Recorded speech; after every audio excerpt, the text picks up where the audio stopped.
साथियों नमस्कार। Novel videos में आपका एक बार फिर बहुत बहुत स्वागत है। जैसा कि आप सभी को पता होगा कि इस समय जो बायोलॉजी की मॉक टेस्ट सीरीज मैं लेके चल रहा हूँ, उसी श्रृंखला में आज हम एनसीईआरटी पैटर्न पर आधारित कुछ बहुकल्पीय प्रश्नों को देखेंगे, जो कि आपके कुछ विस्तृत जो क्वेश्चन है वो यहाँ पे दिया हुआ है। ठीक है, तो बड़े क्वेश्चनों को हम भी देखेंगे क्योंकि यहाँ पर ये जो प्रश्न मैंने लिए हुए हैं, ये आपकी परीक्षा की दृष्टि से काफी महत्वपूर्ण प्रश्न है। तो चलिए स्टार्ट करते हैं हम आज इस पहले प्रश्न से। निम्नलिखित में कौन सा कथन जो है आपका निम्नलिखित में कौन सा कथन स्वपोषी जीवों के लिए सही नहीं है? यानी आपको यहाँ पे बताना है कि कौन सा कथन स्वपोषी जीवों के लिए सही नहीं है। चार ऑप्शन दिए गए हैं, वो चारों ऑप्शन आपको पढ़ने होंगे। तो इनमें से कौन सा ऑप्शन सही है वो आपको बताना है। ठीक है, चलिए देख लेते हैं। यहाँ पर देखिए, यहाँ पर पहला जो ऑप्शन है, वे कार्बोहाइड्रेटों का, यानी कि वे कौन? सुपोषी जीव। ठीक है, वे कार्बोहाइड्रेटों का संश्लेषण कार्बन डाइऑक्साइड और जल तथा सूर्य के प्रकाश एवं क्लोरोफिल की उपस्थिति में कर लेते हैं, यानी सुपोषी जीव होते हैं वो। उससे रिलेटेड ये पहला कथन आपका सत्य है या नहीं है वो आपको बताना है। और अगला कथन क्या है वो भी हम देख लेते हैं। अगला कथन हमारा जो है वो बी है। बी पार्ट है इसका, वे कार्बोहाइड्रेटों को स्टार्च के रूप में भंडारित करते हैं। ठीक है, वे कार्बोहाइड्रेटों को स्टार्च के रूप में भंडारित रखते हैं। ठीक है, अगला हमारा है, वे कार्बन डाइऑक्साइड और जल को सूर्य के प्रकाश की अनुपस्थिति में कार्बोहाइड्रेट में बदल देते हैं। ठीक है, वे हाइड्रोक्साइड जल को सूर्य के प्रकाश की अनुपस्थिति में कार्बोहाइड्रेट में बदल देते हैं। और चौथा जो है, वे आहार श्रृंखलाओं में प्रथम पोषी स्तर बनाते हैं। ठीक है, तो ये आपको बताना है। क्वेश्चन क्या था आपका? क्वेश्चन था कि निम्नलिखित में कौन सा कथन स्वपोषी जीवों के लिए सही नहीं है, बताना है। ठीक है, देखिए नहीं है, यहाँ पर ये चीज आप बहुत ध्यान से क्वेश्चन को पढ़ेंगे तभी आप क्लियर कर पाएंगे, नहीं है कि है। लेकिन बहुत से क्या होते हैं बच्चे, क्वेश्चन जो करेंगे तो बहुत जल्दबाजी में स्वपोषी को देख लेंगे, स्वपोषी जीव क्या होते हैं उसके बारे में पढ़ लेंगे और वही आंसर वो टिक कर देंगे। तो ये जल्दबाजी में आपका जो आंसर है वो गलत हो सकता है, इसलिए जो है आप जल्दबाजी बिल्कुल ना करें। आराम से क्वेश्चन पढ़ें, क्योंकि 1 घंटे का समय आपको मिलेगा। तो 1 घंटे का समय आपके प्रश्न पत्र को पढ़ने के लिए, यानी कि जो ओएमआर बेस्ड क्वेश्चन आपके आएंगे उसको हल करने के लिए आपके लिए 1 घंटा पर्याप्त समय है। आराम से आप क्वेश्चनों को कर सकते हैं। ठीक है, तो नहीं है, इसलिए यहाँ पर जो इसका आंसर सही होगा वो होगा सी। ठीक है, सी आपका आंसर ये सही है। ठीक है, चलिए अगला क्वेश्चन देखते हैं।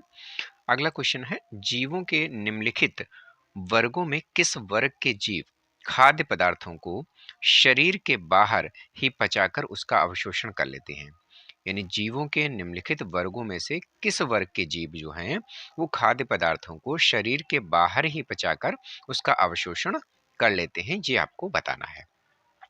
तो यहाँ पर चार ऑप्शन कौन कौन से गए हैं उनको भी देख लेते हैं। कि पहला ऑप्शन हमारा है मशरूम, हरे पौधे। ठीक है, अमीबा। दूसरा ऑप्शन है ईस्ट है, मशरूम है या ब्रेड की फफूंद है। चौथा ऑप्शन है पैरामीशियम है, अमीबा है, अमरबेल है। और अगला ऑप्शन हमारा है अमरबेल है, जू है या फीताकृमि है। तो यहाँ पर जो इसका आंसर रहेगा वो हमारा रहेगा बी आंसर रहेगा, यानी कि आपका ईस्ट, मशरूम, ब्रेड की फफूंद। ठीक है, जो ये आपके खाद्य पदार्थों को शरीर के बाहर ही पचाकर उसका अवशोषण कर लेते हैं। ठीक है, तो इस वर्ग के जो जीव हैं वो ऐसा कर पाते हैं। ठीक है, अगला क्वेश्चन देखते हैं। अगला क्वेश्चन हमारा है, आयोडीन की घोल की कुछ बूंदें जो हैं चावल के पानी में डाली गई हैं। ठीक है, आयोडीन घोल की कुछ बूंदें चावल के पानी में डाली गई हैं। चावल का पानी नीले काले रंग का हो गया है। इससे पता चलता है कि चावल के पानी में क्या है, वो आपको यहाँ पे बताना है। ठीक है, तो इससे जो पता चलेगा आपको, तो ए ऑप्शन हमारा है जटिल प्रोटीनें होती हैं, सी है सरल प्रोटीनें हैं, सी आपका वसाएं, और डी स्टार्च। तो इसका जो सही आंसर है वो हमारा स्टार्च है। यानी आयोडीन की घोल की जब कुछ बूंदें चावल के पानी में डाली जाती हैं तो चावल का पानी जो है वो नीले काले रंग का हो जाता है। इससे पता क्या चलेगा कि हमारे चावल में स्टार्च है। ठीक है, इसमें चावल के पानी में। अगला क्वेश्चन देखते हैं। अगला क्वेश्चन हमारा है, आहार नाल के किस भाग में भोजन अंतिम रूप में पचता है? आहार नाल के किस भाग में भोजन अंतिम रूप में पचेगा वो आपको बताना है। इससे नहीं, सबसे लास्ट में आपका भोजन आहार नाल के किस पार्ट में जाएगा वो आपको बताना है। तो ए ऑप्शन हमारा है आमाशय, बी मुकुहा, सी बृहदान्त्र या बड़ी आंत भी कह सकते हैं, या डी ऑप्शन है छोटी आंत। तो यहाँ पर जो इसका आंसर है वो है छोटी आंत। यानी कि सबसे लास्ट में जो भोजन हमारा है वो आहार नाल के छोटी आंत में पचता है जाकर के। ठीक है, चलिए अगला क्वेश्चन देखते हैं। अगला क्वेश्चन है, अग्नाशय रस का कार्य निम्नलिखित में से कौन सा है? अग्नाशय का रस का कार्य निम्नलिखित में से कौन सा है वो आपको बताना है। ए ट्रिप्सिन प्रोटीनों को पचा देता है और लाइपेज कार्बोहाइड्रेटों को पचा देगा। बी ट्रिप्सिन पायसीभूत वसाओं को पचा देता है और लाइपेज प्रोटीनों को पचा देता है। सी है ट्रिप्सिन और लाइपेज वसाओं को पचा देते हैं। ठीक है, अगला है ट्रिप्सिन प्रोटीनों को पचा देता है और लाइपेज पायसीभूत वसाओं का पाचन करता है। तो इसमें जो जो आंसर है आपका अग्नाशय रस का कार्य है वो हमारा डी अंश डी आंसर रहेगा।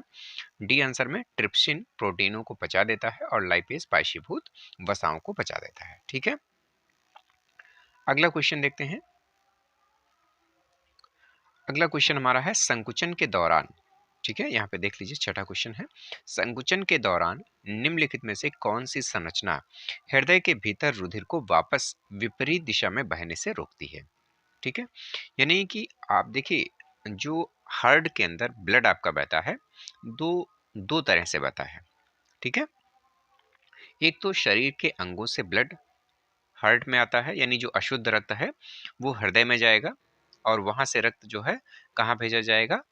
फेफड़ों में। फेफड़ों में क्या है? ऑक्सीजन जो हम लेंगे तो ऑक्सीजन ब्लड में मिल जाएगी और वो शुद्ध होकर के फिर हृदय में आएगा और शुद्ध रक्त फिर हार्ट के द्वारा पूरे शरीर के अंगों में भेज दिया जाता है। तो इस तरह से ये दोहरा जो है परिवहन चलता है, जिसे हम दोहरा परिसंचरण तंत्र भी कहते हैं। तो इस प्रकार हम समझ सकते हैं कि हृदय किस तरह से रक्त को भेजता है। तो यहाँ पर वही चीज दिखाया गया है कि हृदय के भीतर रुधिर को वापस विपरीत दिशा में बहने से रोकती है। कौन रोकता है? तो हृदय के अंदर जो कपाट लगे होते हैं, यानी पहला ऑप्शन हमारा इसका सही जाएगा। हृदय के भीतर स्थित कपाट लगे होते हैं। कपाट का मतलब समझ लीजिए आप खिड़की या दरवाजे समझ सकते हैं। जैसे कि दरवाजा जो खुलता है आपका वो एक साइड में खुलता है, या तो बाहर की तरफ खुलेगा या अंदर की तरफ खुलेगा। ठीक है, तो इसी तरह से कपाट होते हैं। जिस तरफ से ब्लड उसमें जा रहा है शिरा शिरा के अंदर या धमनी के अंदर, तो उसमें कपाट होते हैं। तो कपाट में क्या होता है कि जैसे ही ब्लड जाएगा कपाट खुल जाएंगे और वापस जो अंदर ब्लड है वो वापस ऊपर की तरफ आपका नहीं जा पाएगा। इन तो कपाट इसको विपरीत दिशा में बहने से रोके रखते हैं।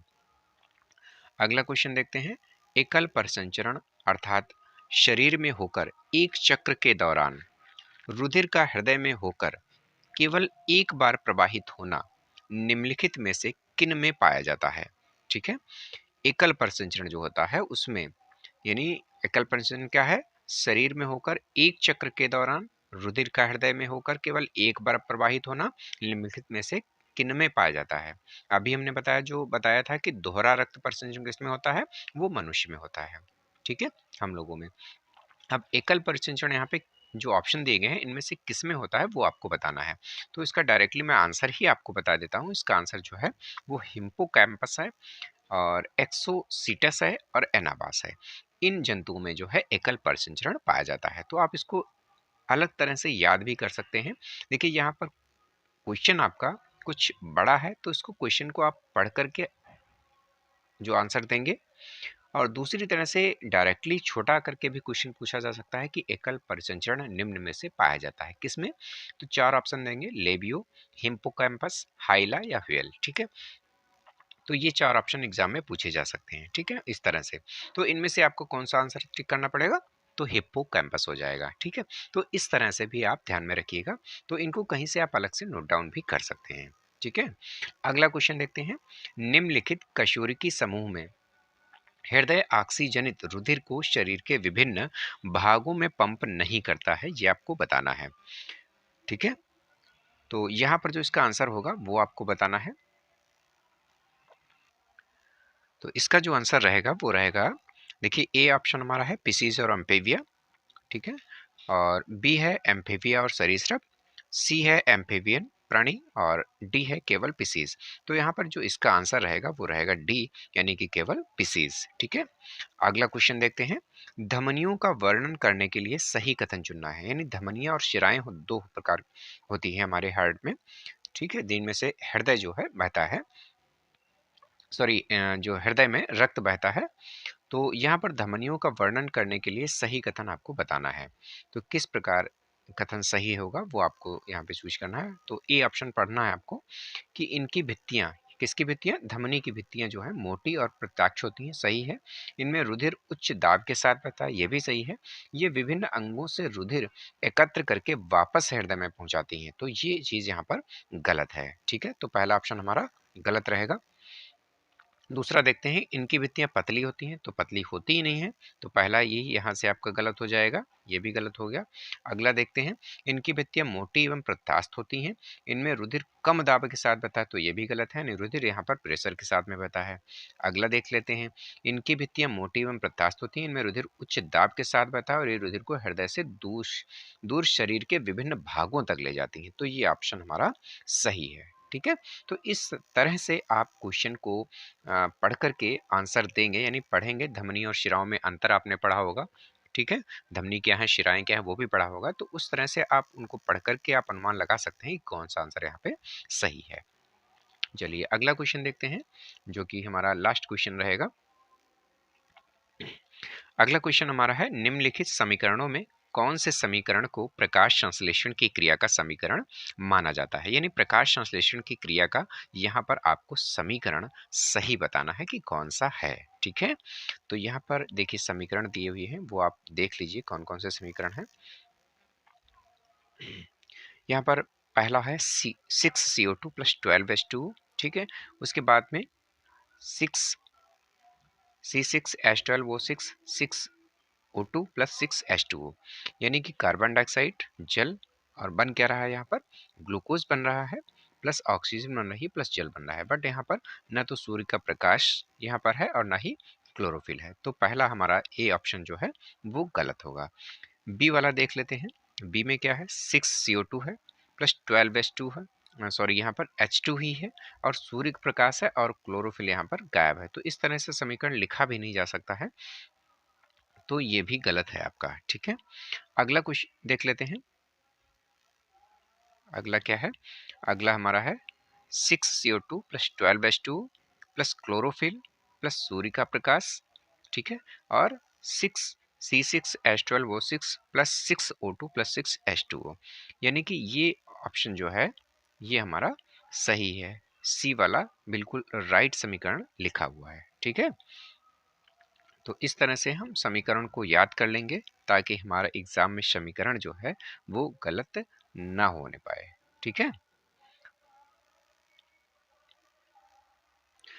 क्योंकि देखिए थोड़ा सा भी डिफरेंस अगर होता है तो आप उसको ध्यान से देखिएगा, समीकरण को पढ़िएगा। क्यों, क्योंकि मैं बता देता हूँ, देखिए लास्ट में आपका समीकरण जो यहाँ पे दिया हुआ है, तो यहाँ पर हर चीज़ आपको सेम लग रही होगी, है ना। कुछ लोग सोच रहे होंगे नीचे लिखा है डी वाला जो है वो भी बिल्कुल सही लिखा हुआ है ना। तो यहाँ पर थोड़ा सा देखेंगे अगर आप, तो 6CO2 दिया हुआ है, जबकि प्रकाश संश्लेषण की क्रिया में क्या बनता है, ग्लूकोज बनेगा, ऑक्सीजन बनेगी और जल बनेगा, जबकि यहाँ पर डी ऑप्शन में क्या बना रहे हैं, कार्बन डाइऑक्साइड गैस बन रही है। ठीक है, तो जबकि यहाँ पर ऑक्सीजन गैस मुक्त होती है, तो ये हमारा इसलिए सही आंसर क्या है, सी आंसर सही है। तो इस तरह से एग्जाम में आप छोटे से पॉइंट को भी देखते हुए चलेंगे, जल्दबाजी में आप क्वेश्चन को गलत टिक करके नहीं आएंगे। ठीक है, चलिए फिलहाल वीडियो बड़ा हो रहा है, इसलिए मैं इस वीडियो को यहीं पे वाइंड अप करता हूँ। मिलते हैं अगले वीडियो के साथ में, तब तक के लिए नमस्कार।